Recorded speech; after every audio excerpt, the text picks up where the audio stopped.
I'm sure you've heard this before and you'll hear it again. This is a very special section in the State Bar of Texas. It's very special because of the commonality that we really have together personally. The school law section began in 1971. It began as a result of a lawsuit filed in federal court in Fort Worth, Texas, where Cecil Morgan, who I consider the dean of Texas school law of the early days, was the lead lawyer. He represented the Fort Worth School District. But the idea was to create a group of lawyers who represented school districts throughout the state so you would have an opportunity to get together and network. And so we said, okay, how do we do it? Do we do it through the Texas Association of School Boards, or do we do it through the State Bar of Texas? And everybody said, let's do it through the State Bar because it's a bunch of lawyers. There were a group of lawyers that decided we needed to have a little summer retreat on school law. School law was in its infancy, we'll say, here in Texas and throughout the country. In the summer of 1986, the State Bar had its annual meeting in Corpus Christi, and we had our school law section meeting at the State Bar. As I recall, there were maybe 7 or 8 of us there. It had not been one of those meetings that we made a lot of, that anybody really had tried to be at.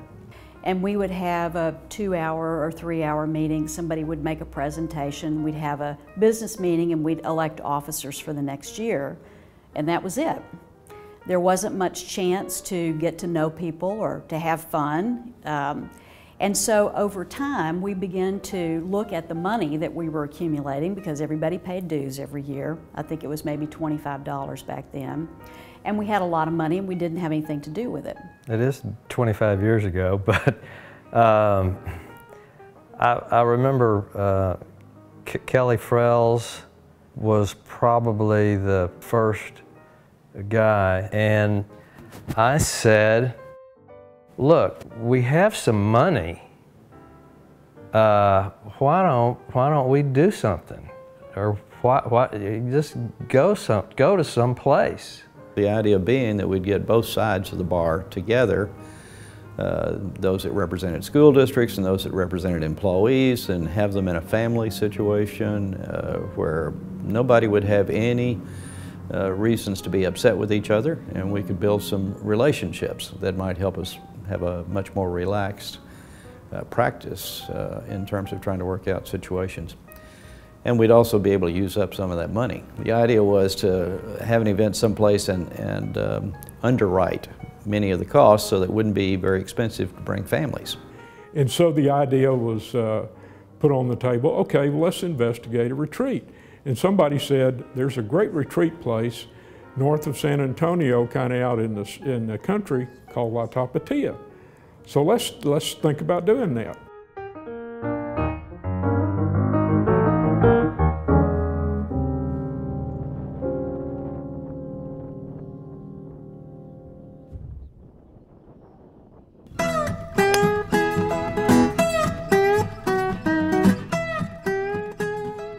It is a pretty place. You drive through kind of a gap in the hills, and then there's a valley where the golf course is off to the right, and then this hotel type structure is off to the left, and first impression was great. My recollection is there was something short of 100 people there, and more than half of them were family.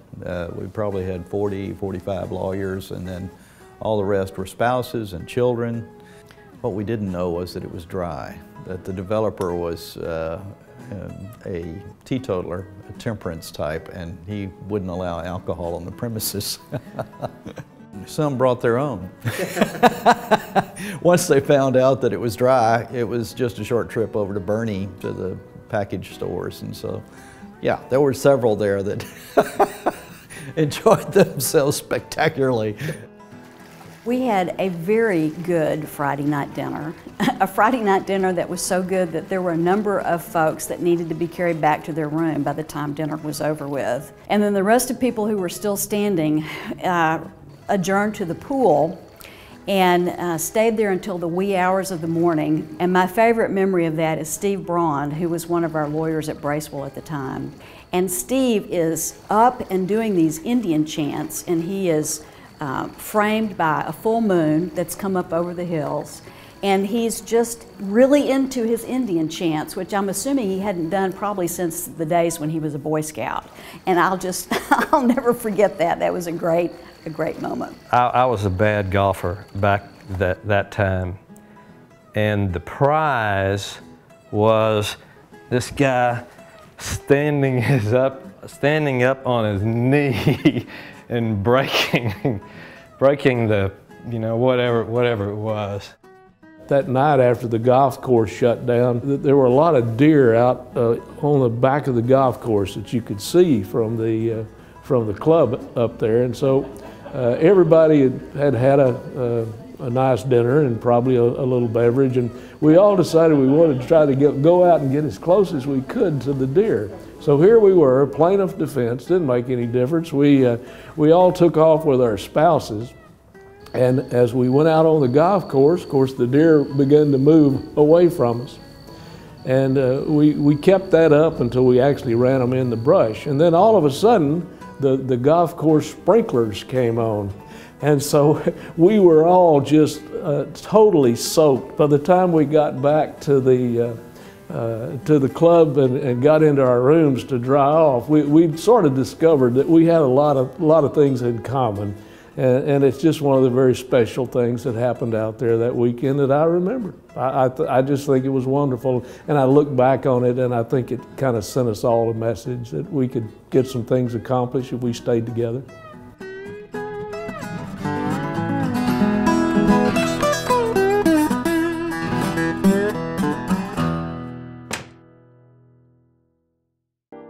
I don't think there's any doubt, but what the retreat built relationships that over the long term has paid off a dividend of less rancor, less friction. It was one of our goals the very first time we talked about it in Corpus Christi, and it turned out to work just exactly the way we discussed it. I'm a former head yell leader at Texas A&M. And there are many in the section who are graduates of the University of Texas, and we've always had an ongoing sort of bantering back and forth at the retreats about A&M and Texas. One of my best friends, or who became one of my best friends as a result of being a part of the section and going to these retreats, and my adversary was a fellow named Tom Garner. Tom was a chair of the section, and I lost a wager, 2 wagers in a row, and I ended up having to wear the hat of his selection, which was a very ugly burnt orange hat at next year's retreat. I was the chair of the section that year, and during the middle of my making some comments, somebody came up and took a picture of me with that hat on, and I made the comment to the section at that time, "Unfortunately, I'm afraid I will see that photograph again." Little did I know that Tom Garner and my legal assistant had gotten together. They blew that picture up to poster size and had Mack Brown sign it. Said, "Neil, a great Aggie who looks good in orange and white, gig 'em Mack Brown." I probably have the only thing signed by Mack Brown that says gig 'em. So that's a special memory that coming in. And Tom passed away a few years later. I was asked to, at his funeral at the gravesite, to this old Aggie yell leader, was to raise his right hand and drop those 2 middle fingers and hook 'em horns, and I had to lead the group. His widow asked me to lead the group in the singing of the Eyes of Texas. And I had some Aggie friends there that were friends of Tom's as well, and they remind me from time to time that I did that. But those are special memories because they came out of relationships that were developed at this retreat.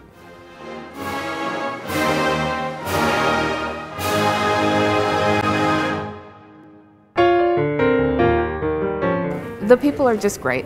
You know, they're so welcoming. I had my first speech yesterday in front of the whole group, and I just felt so affirmed. Everyone kept coming up to me and saying, "You really did a great job," and it just means a lot to me because I really respect these people. So it allows us, on whichever side of the bar you are on, to be able to interact and get to know someone. And when you see them as a mommy or a daddy or a great aunt or a godmother, when you then see them across the bar, they're more human, and I think that's why our bar is so close. I remember one summer we had one in Galveston, and my son decided that he was going to fall in love with David Anderson's daughter, who was the general counsel at Texas Education Agency.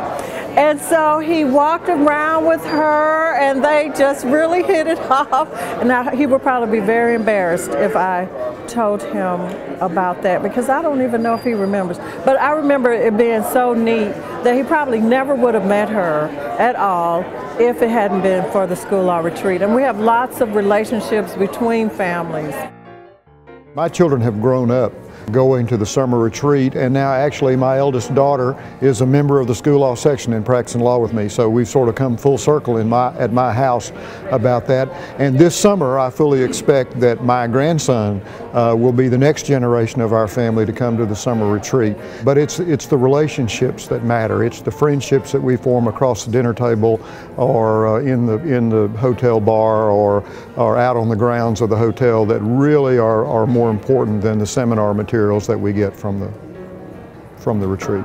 It's a good part of my life. Yep. Brought you a lot of happiness practicing with those attorneys and that group of people. They're a good group of people. They are.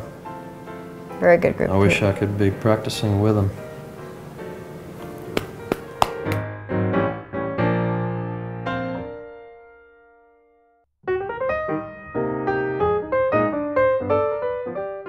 The retreat has blossomed over the years. It's become something that hardly anybody else in the State Bar does.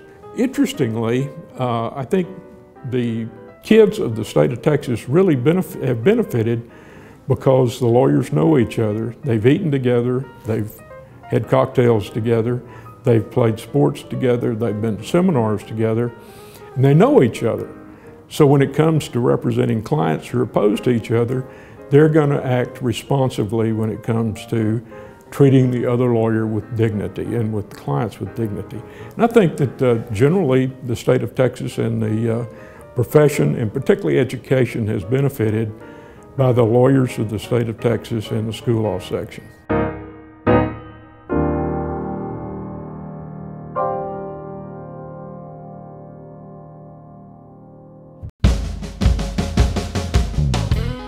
My hope in the future is that the retreat will continue to be an integral part of the school law section of the State Bar of Texas.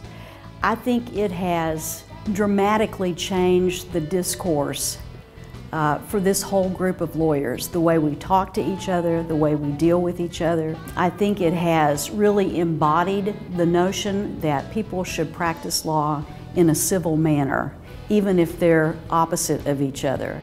Life's all about relationships, and relationships with your colleagues and their families. My hope and prayer is that this would continue because it has been successful. It's proven to be successful, and we that have been around for a long time need to really encourage the younger members of the section that, hey, this is important.